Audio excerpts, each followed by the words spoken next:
का भाई इतना टेंशन में काहे बरा तू यार?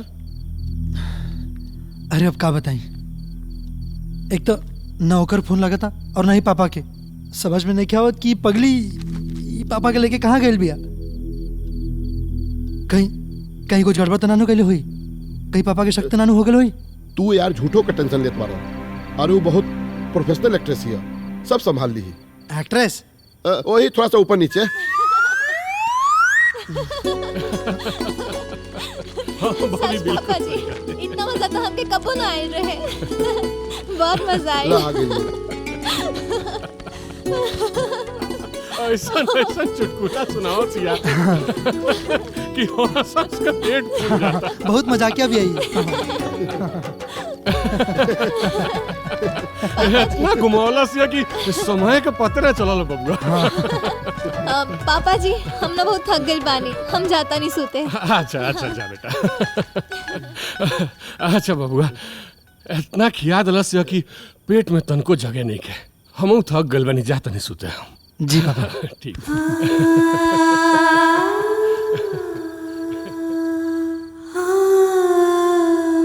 हम सोचता नहीं कि अपन घरे जाए, कहे से कि बाकी काम काल हो जाए।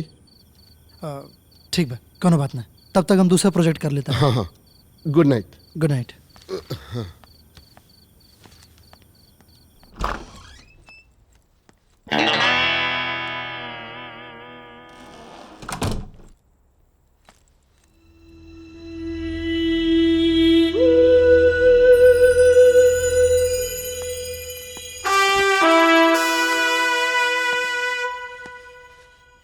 माता जी माता जी हमारी रक्षा करिए, ये राक्षस से हमके बचा लिया।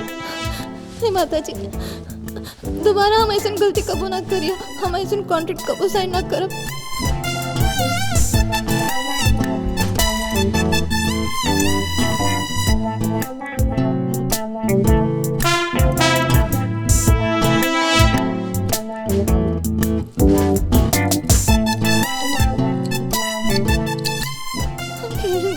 हमारे पास आओ तो। भगवान प्लीज चलिए, भगवान प्लीज। माता जी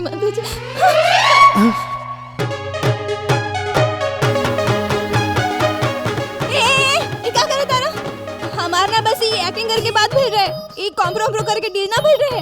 और हमरा के पता रहे इतना कि कॉम्प्रोम्प्रो करे के बाद तो तोहरा डील के ना हम ठुकरा के लात मार दे रहे होती।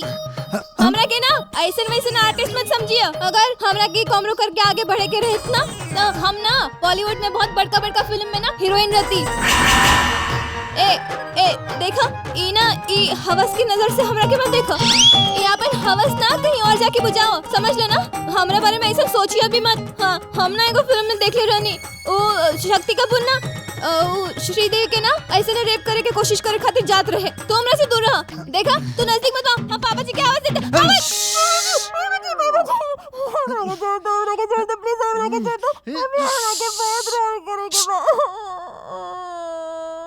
शक्ति कपूर उड़ी बाबा और तू श्रीदेवी। रो मत, बोले के बा। एक सेकेंड बोल। छोड़ दे ना। और का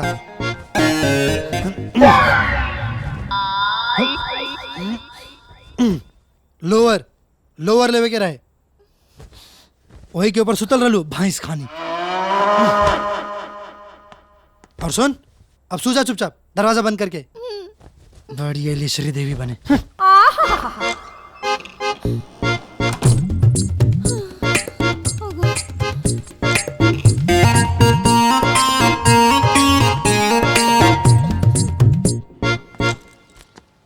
पापा गांव पहुंच के फोन करें और रास्ता में कुछ ना कुछ खाद पियत रहें समय समय पर। एक मिनट पापा जी, एक मिनट।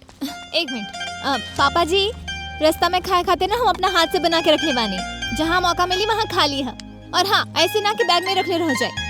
अपन ख्याल रखिए। जी अतरा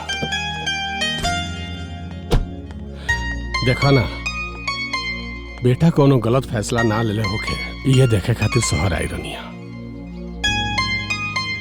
लेकिन बिटिया तारा के देख के दिल खुश हो गए। अगर जे आज सूरज के माई जिंदा रहती तब वो बहुत खुश होती, वैसे बाप खातिर बेटा के लगे टाइम तो नहीं खे, लेकिन बिटिया तहार साथ पाके आज इनकर सारा गलती माफ कर दानी। अच्छा बिटिया चलो तानी, भगवान चाहे तो जल्दी तारा से मिले आए। है रखा, अरे बड़ बुजुर्ग के आशीर्वाद है बेटा। आओ प्रणाम बेटा, पापा जी। प्रणाम। खुश रहो।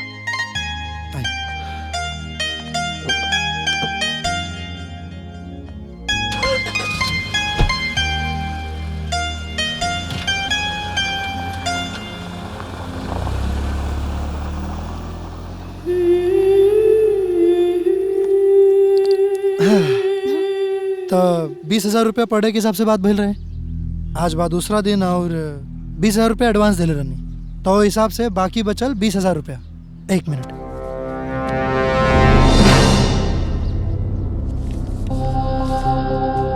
हाँ, तो ये रहल तोहर 20,000 रुपया।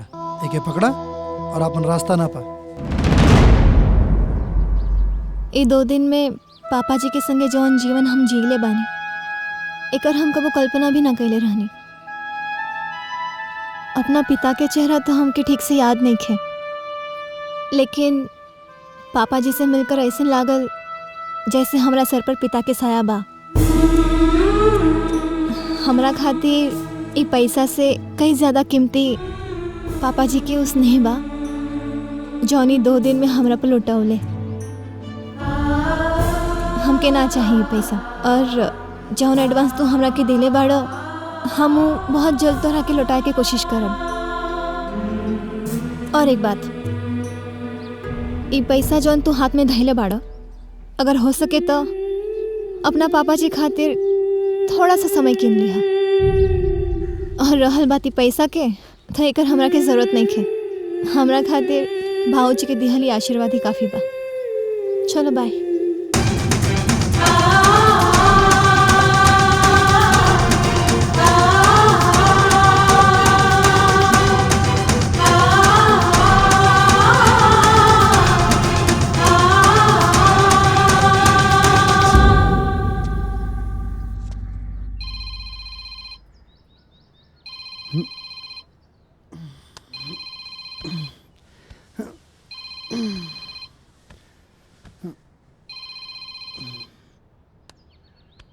प्रणाम पापा, कैसन बानी?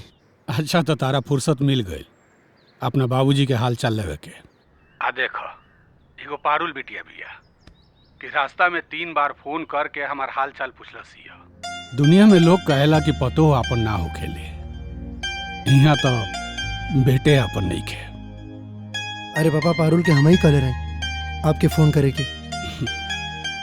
बाबू तू नहीं कहता नु, तबो हमरा पूरा विश्वास रहला कि हमार बेटी हमरा के फोन जरूर करीत। अच्छा सुना, हम तरह के ऐसे फोन कहनी हो कि पारुल के संभार के रखिया, ऐसा लड़की बड़ा भाग से बेटा ले।